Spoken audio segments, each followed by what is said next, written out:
All right, folks, welcome to lesson number 4 of the Millington, Tennessee Library's Dewey Decibel Ukulele Group.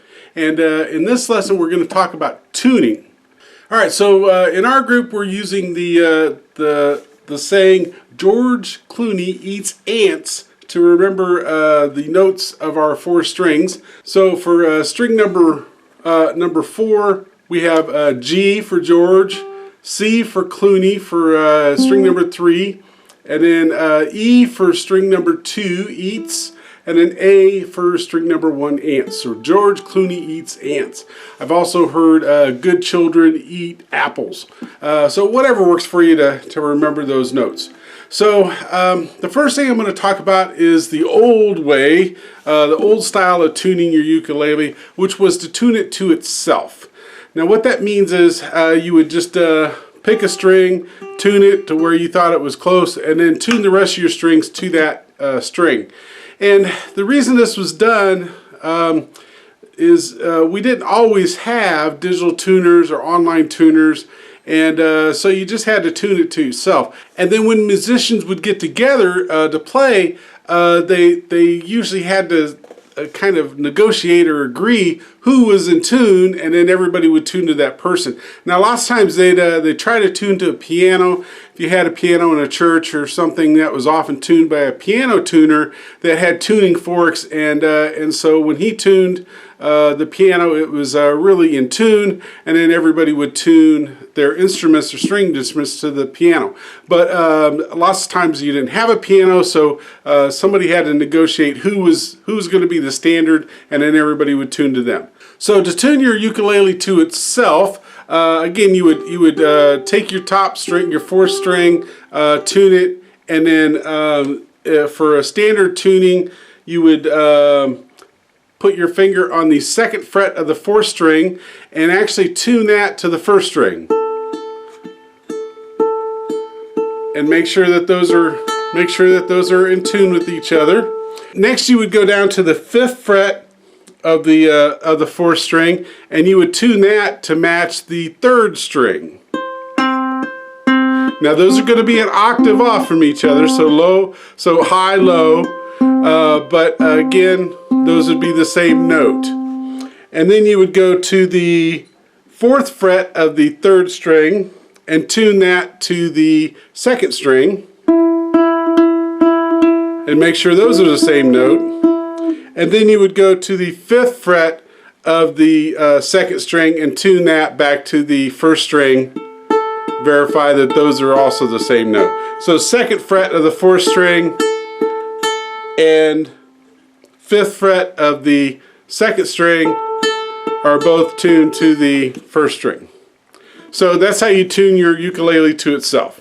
So the second way to tune a ukulele is to use an online tuner. This would be similar to tuning to a piano, where you would have a sound being made, and then you would tune your ukulele to that sound. So here I have a online tuner on my phone. It doesn't matter if it's phone or laptop, desktop, whatever. And basically you hit the note and you turn your volume up, and so it's playing a G note, and I would tune my ukulele to where it matches that note, and then you would just work your way through all the different notes.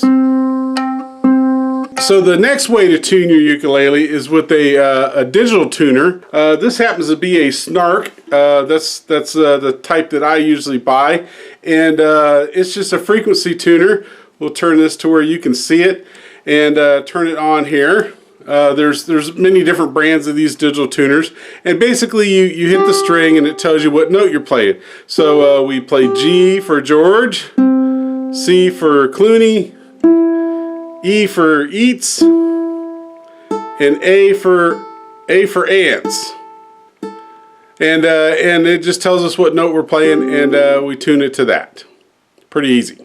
Alright, so the next thing I want to talk about as far as tuning goes is using your capo. And I actually have another video on YouTube that talks all about capos, what they are, how you should use them. So I certainly recommend watching that. But real shortly, or real quickly, your capo can be used to basically change the key of your ukulele. So if I have George Clooney Eats Ants and I put this on my first fret, now I have G sharp, C sharp, F, and A sharp as my bass notes.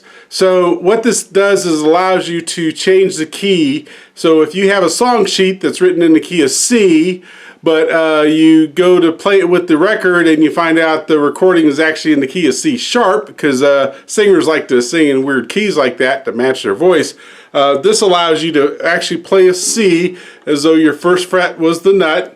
So you can play your chords like you would from the song sheet, but it will match the recording. So if somebody recorded a song in the key of D, but you have the song sheet in the key of C, you can move your capo up 2 frets, play your C, and it's actually a D chord, okay? Because this is moving everything up a half step at a time per fret. All right, so next thing I want to do is talk to you about alternate tunings. Alternate tunings you use a lot for guitars, not so much for ukuleles, but you might see it where somebody says that your G string is actually tuned down, maybe to an F note. Okay, and then they play songs from that.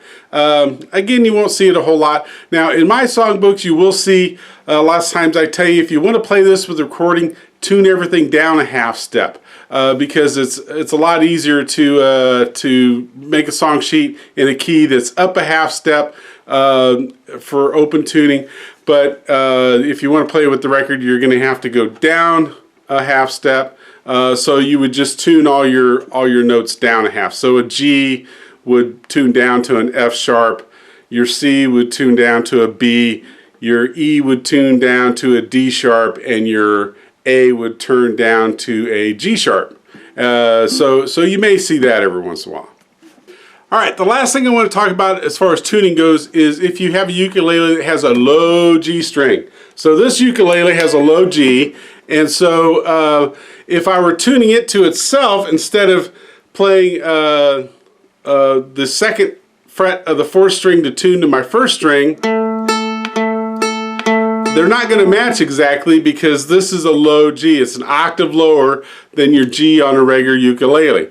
And it's typically going to be a metal string. It could be a thicker nylon string, but it's going to be a lower note, an octave lower than a regular string. So to tune to that, instead of the 2nd fret and the 1st string, I would play the 5th fret of the 4th string, and it should match the open of the 3rd string. So that's how I would tune to that. Now, as far as the snark goes, the snark is just going to show that as being a G because it's not keeping track of whether or not it's a high G or a low G. If I play this, I can get this in the camera here. If I play this G, it's going to show me that it is indeed a G. And it doesn't matter if it's a high G or a low G. So pretty easy. Now, the advantage of playing a ukulele with a low G is if you want to play something and you want to kind of thump on that bass sound a little bit, it lets you do that. So it just gives you a little bit wider range of being able to play different notes and different ranges of sounds on your ukulele. I like the low G. Again, I like the bassiness of it.